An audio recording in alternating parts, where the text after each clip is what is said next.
Oh, that'd be nice, if you haven't got one. Or if you have got one, it'd be brilliant to have a chat with you. Anyway, call 03700 100 110, text 8 10 12. Right, I think we've got on the line now. We've got Chris on the line, haven't we? Hi, Scott. Chris, how are you? Thank you for phoning in. I'm very well, thank you. Hope you're well as well. I'm marvellous. Nice to be out the house. And I tell you what, you got out of the house virtually as well, haven't you? Tell us about your world record. In 2017, the 1st of December, I started cycling virtually around the world. And I finished it on the 21st of July 2018. So that's 232 days and 16 hours later. And in that time, I became the first person to virtually cycle around the world on a turbo trainer. The turbo in question would sort of replicate gradients up to 25%, so it was sort of cutting edge, very accurate. And I was very fortunate that I was given the sort of tutorage of Mark Beaumont, who's the current Guinness World Record holder for riding around the world. And Mark has finished his journey before me, so he allowed me to download his route. So I actually virtually cycled through France, Belgium, Holland, Germany, Poland, Lithuania, Latvia, Russia, Mongolia and China. Then I had a quick virtual flight over to Australia and New Zealand. And then... Did you put your arms out? Did you put your arms out? Go around the house pretending to be a plane. Yeah. Pretended to be a plane, yeah. And then I went over to America and Canada, where I sort of zigzagged between them. And then I finished in stage 4 then, where I got back into virtual Portugal, Spain, and then back to Paris, France on the 21st of July. The only person who virtually cycled around the world. Probably the more...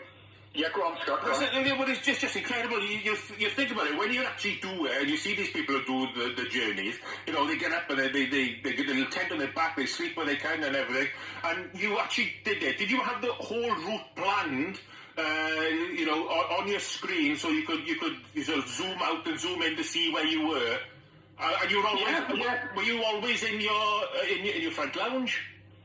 No, we were very fortunate that we were able to ride, I think it was like 31 venues across South Wales, so we rode in places, well, probably the two of the ones that jump out to me, we were actually at Cardiff Stadium when Cardiff got promoted to the Premier League, so I rode there that day. I was the only person not actually facing the pitch because I had to ride all the way through it.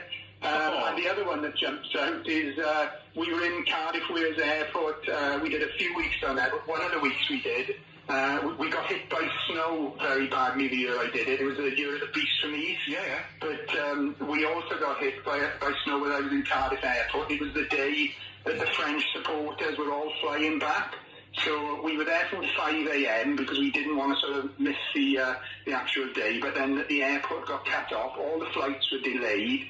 And I had people riding with me. They'd come and do a sort of 25 miles. And they'd come on each day. And the young lad, Stephen, I had with me that day, I told him, you probably have about sort of 100 or so people, coming back, passing ones and twos to go to departures. Stephen and me ended up with sort of 4,000 of the 9,000 French people that were stuck there, sort of directly in front of us, and they were going, Vite, come on, Stephen, come on. All drinking red wine. Drinking red wine. 2 of them even got on the bike. One of them had his kick with me. You give him the virtual backing. Yeah, 48 hours. Yeah, exactly. But yeah, amazing. Absolutely amazing. Chris, congratulations. That is absolutely brilliant. The only man I know who cycled around the world and hadn't left South Wales. Congratulations. Can I just add a couple of... Thank you. Can I add a couple of other things? We did the ride primarily because I'd lost my amazing and lovely wife Rita to bowel cancer, and it was originally sort of mine and Rita's sort of concept to sort of do this because she wanted to raise awareness and money for charities, and we ended up in her name raising over £118,000, which is fantastic. But I had 600 people who rode with me during the ride, as I said, doing little sections. I met this amazing guy, Jeff, and he lost his brother Tony to cancer in America, so we were due to go out and actually physically ride from Florida to New York this year to sort of raise more money and, in honour of his brother Tony. But obviously because of COVID, we weren't able to do that. So we'll be doing that ride next year, fingers crossed.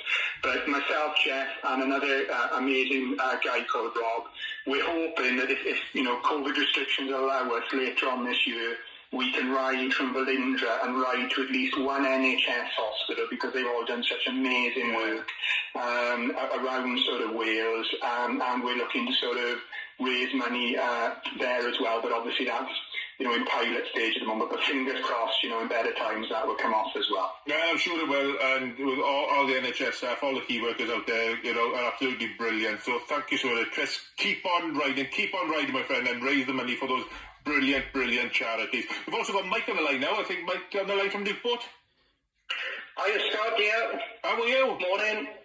Very good, thank you. And it's quite ironic, really, Chris, because I can remember Chris approached us down at the Dragons, and we supported his world record there. So he actually cycled in our Bisley stand for a couple of days, and I joined him for one of the stages as well. So, wonderful. Yeah, for me, I'm glad it was only 30 minutes. Now the amount of riding that Chris did, what an amazing achievement for himself and Rita. Not the 10 months. I tell you what, it's absolutely wonderful, and thank you for everybody's doing out there to raise the spirits and, of course, raise the money for charities as well.